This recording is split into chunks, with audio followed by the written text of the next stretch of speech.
Peter دروازے کے سامنے جھک کر بیٹھ گیا اور اپنے کفل شکن اوزاروں کی مدد سے تیزی سے تالے کو رگڑنا شروع کر دیا۔ حالوے میں اس وقت سناٹا چھایا ہوا تھا، لیکن کسی بھی لمحے کوئی بھی اپنے فلیٹ کے دروازے سے باہر آ سکتا تھا یا قریبی لفٹ سے باہر قدم رکھ سکتا تھا۔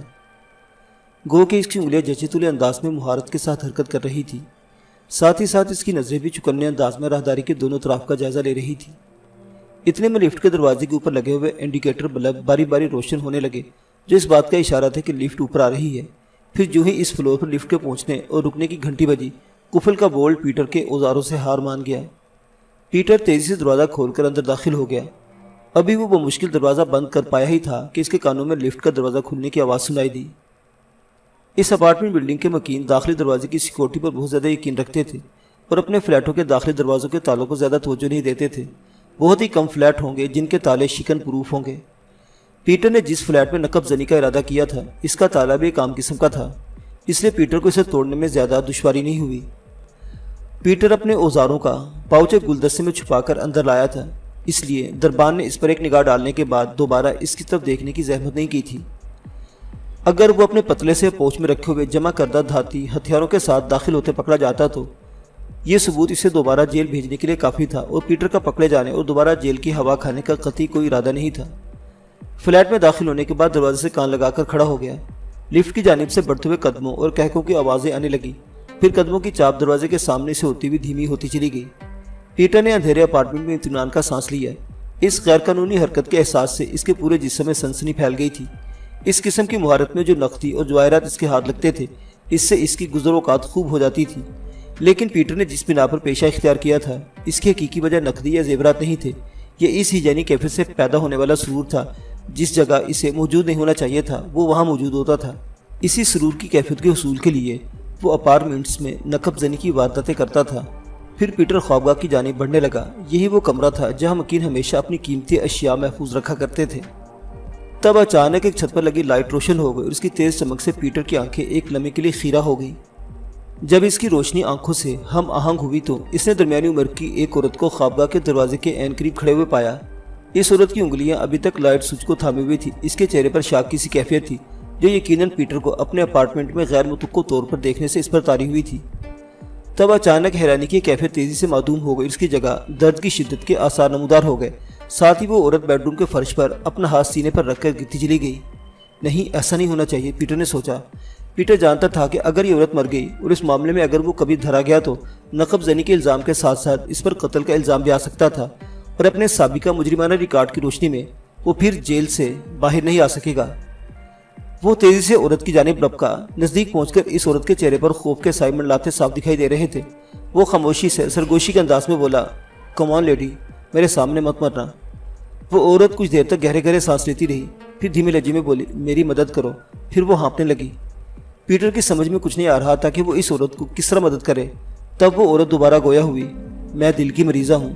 پیٹر اس عورت پر جھک کر تیزی سے بولا، تمہاری دوائیں کہاں ہیں؟ میں لا کر دیتا ہوں، بتاؤ کہاں ہیں؟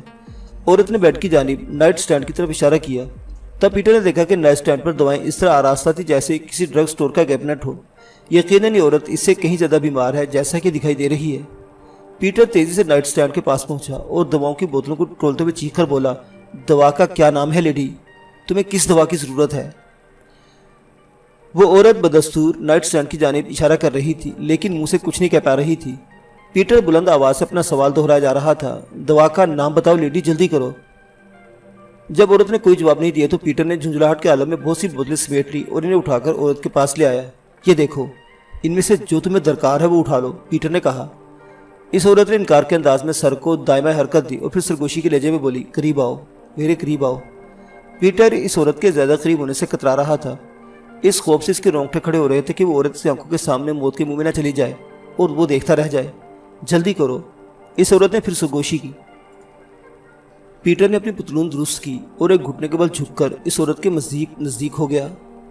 تب اس عورت نے دونوں ہاتھ آگے بڑھا کر اس کی کمر کے گرد حمائل کرتے اپنی گرفت سخت کر دی۔ پیٹر کو یوں لگا جیسے کسی آہنی شکنجے نے اسے اپنی گرفت میں لے لیا ہو۔ وہ عورت اپنے ہونٹ اس کے کان کے نزدیک لے آئی اور پھر ہلکے سے ملتجی لہجے میں بولی، پیرا میڈیکل والوں کو فون کر دو 911 پر، میرے بچنے کی بس یہی ایک صورت ہے، تو مجھے اسی طرح مرتے ہوئے نہیں چھوڑ سکتے۔ پیٹر نے خود کو بمشکل تمام عورت کی آہنی گرفت سے آزاد کرایا اور اٹھ کھڑا ہوا۔ وہ ایک لمحے کے لیے غور سے اس عورت کو دیکھتا رہا۔ اس عورت کے چہرے کی کیفیت اور جس بمشکل طریقے سے وہ ایک ایک سانس لے رہی تھی یہ ظاہر کر رہے تھے کہ وہ خود زیادہ دیر زندہ نہیں رہ سکے گی۔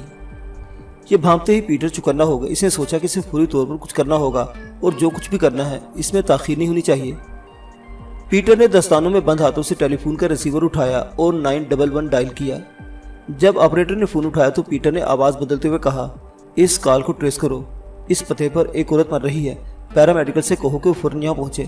اس سے قبل کہ آپریٹر کچھ کہتا، پیٹر نے فوراً ہی فون بند کر دیا اور اسے واپس نائٹ ٹیبل پر رکھتے ہوئے اس عورت کی جانب پلٹ گیا۔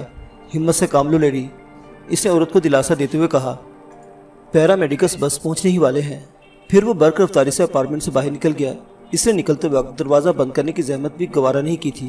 وہ جلد از جلد اس عمارت سے دور نکل جانا چاہتا تھا۔ نقب زنی کے لحاظ سے ایک بری شب ثابت ہوئی تھی اور اب بس وہ یہی چاہ رہا تھا کہ گھر پہنچ کر بستر پر لیٹ جائے اور یہ فراموش کر دے کہ ناکام نقب زنی کا کوئی واقعہ کبھی پیش آیا تھا۔ کیرولین نے اس وقت تک انتظار کیا جب تک اسے یقین نہیں آ گیا کہ نقب زن جا چکا ہے۔ پھر وہ فرش پر سے اٹھ کھڑی ہوئی اور ٹیلی فون کی جانب لپکی۔ اس نے ریسیور اٹھاتے ہوئے کہا، ہیلو 911 آپریٹر، کیا تم بدستور لائن پر ہو؟ دوسری جانب سے آپریٹر نے جواب دیا، فون کان سے لگائے رکھیں میڈم، ہم نے ایمبولینس روانہ کر دی ہے جو 4 منٹ میں آپ کے پاس پہنچ جائے گی۔ انہیں پیغام دے دو کہ جلدی پہنچنے کی کوشش نہ کریں۔ میرے اپارٹمنٹ میں نقب زن گھس آیا تھا، سو میں نے ہارٹ اٹیک کا ڈھونگ رچایا تھا۔ میرے گمان میں بھی نہ تھا کہ وہ نقب زن اتنا دردمند ہوگا کہ میری خاطر تمہیں فون کرنے پر رضامند ہو جائے گا۔ یہ تو آپ نے سوچنے میں بہت تیزی دکھائی، آپریٹر نے ستائشی لہجے میں کہا، لیکن یہ بہت برا ہوا کہ وہ بچ نکلنے میں کامیاب ہو گیا۔ یہ سن کر کیرولین کے ہونٹوں پر مسکراہٹ ابھر آئی۔ اس سے کوئی فرق نہیں پڑتا، وہ کچھ لوٹ کر لے جانے میں کامیاب تو نہیں ہوا؟ آپریٹر نے پوچھا۔ نہیں، لیکن اگر لے جاتا تو تب بھی زیادہ دیر آزاد نہیں گھوم سکتا تھا۔ وہ کیسے؟ جب میں نے اسے اپنے قریب بلا کر اس کے کان میں سرگوشی کی تھی تو ساتھ اس کا بٹوا بھی چرا لیا تھا۔ اس کی رہائش کا پتہ اس کے بٹوے میں موجود ہے۔ میں اسے پولیس کے حوالے تو نہیں کرنا چاہتی کیونکہ اس نے مجھ سے ہمدردی کی تھی، لیکن ساتھ ہی کیا اس نے مجھے لوٹنے کی کوشش نہیں کی تھی؟ پھر کیرولین نے آپریٹر کو اس نقب زن کا پتہ لکھوا دیا۔ فون بند کرنے کے بعد کیرولین نے فرش پر بکھری ہوئی دوائیں اور گولیاں سمیٹ کر واپس نائٹ اسٹینڈ پر رکھی، دیگر دواؤں کے ساتھ سجا دی۔ یہ دوائیں اس کے مرحوم شوہر کی تھیں جو دل کا مریض تھا، اور اس کے مرنے کے بعد کیرولین نے اس کی نشانی کے طور پر انہیں پاس رکھا ہوا تھا۔ اس نے کئی بار چاہا کہ ان دواؤں کو پھینک دے، لیکن اس کے دل میں کبھی یہ گوارا نہیں کیا، اور چونکہ وہ ہارٹ اٹیک کی کیفیت سے بخوبی واقف تھی اس لیے اسے ہارٹ اٹیک کا ڈھونگ رچانے میں کوئی دشواری نہیں پیش آئی تھی۔ پھر وہ سوچنے لگی کہ جب اس نے نقب زن کی پتلون میں اس کا بٹوا نکالا تو اس وقت ساتھ ہی اسے چند گولیاں اس کی جیب میں بھی کھسکا دینی چاہیے تھی، اس لیے کہ جب وہ نقب زن اپنے گھر پہنچے گا اور وہاں پولیس کو اپنا منتظر پائے گا تو کہیں اسے بھی ہارٹ اٹیک نہ ہو جائے اور اسے حقیقت میں دعا کی ضرورت پیش آ جائے۔ معزز سامعین حضرات، آپ کو یہ کہانی کیسی لگی؟ اپنی آراء کا اظہار کمنٹ باکس میں کیجیے گا۔ کہانی سننے کا شکریہ۔